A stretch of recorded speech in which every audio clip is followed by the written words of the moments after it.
मुंबईच्या ओशिवरा इथल्या गोळीबार प्रकरणामध्ये आता एक नवीन ट्विस्ट समोर आलेला आहे। बंदुकीच्या चाचणीमध्ये गोळीबार झाल्याचा दावा खरा ठरलेला आहे। अटकेनंतर कमाल आर खाननं पोलिसांसमोर कबुली देखील दिलेली आहे। बंदूक साफ करत असताना त्याची कार्यक्षमता तपासण्यासाठी त्यानं 2 राऊंड फायर केल्याचं पोलिसांसमोर कबूल केलेलं आहे।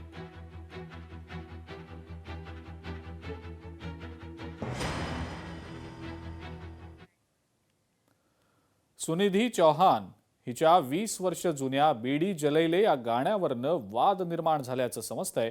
चंदीगडमधील प्राध्यापक डॉक्टर पंडित धारेनवर यांनी अलीकडेच सुनिधी चौहानच्या 2006 मधल्या बीडी जलैले या गाण्यावर आक्षेप घेत तक्रार दाखल केलेली आहे। त्यानंतर दक्षिण गोव्यातील जिल्हा बाल संरक्षण अधिकाऱ्यांनी गोव्यातल्या गायिकेच्या संगीत कार्यक्रमाच्या आयोजकांना एक सूचना जारी केली, ज्यामध्ये त्यांना तंबाखू आणि अल्कोहोलचा प्रचार करणारी गाणी वाजवू नयेत असं सांगितलं।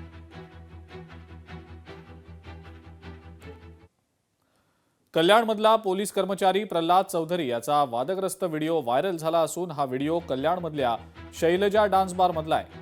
या डान्स बारमध्ये वरिष्ठ पोलिसांसाठी पैशाचं कलेक्शन करणारा पोलीस कर्मचारी प्रल्हाद चौधरी हा एका महिलेसोबत अश्लील वर्तन करताना बारमध्ये असल्याचा व्हिडिओ व्हायरल झालाय।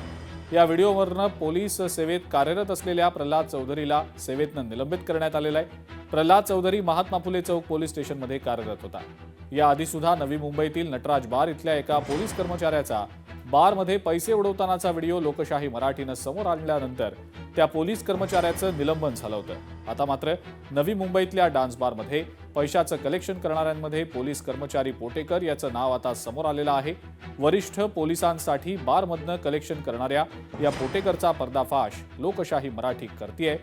प्रश्न मात्र इतकाच आहे की गैरकृत्यात निलंबित झालेला पोलीस अधिकारी किंवा कर्मचारी पुन्हा काही महिन्यात कामावर कसा काय रुजू होतोय।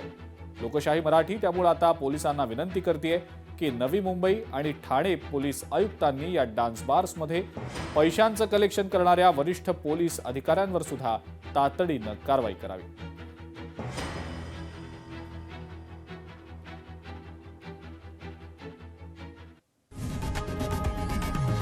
लोकशाही मराठी ऐका, पहा, जागरूक रहा।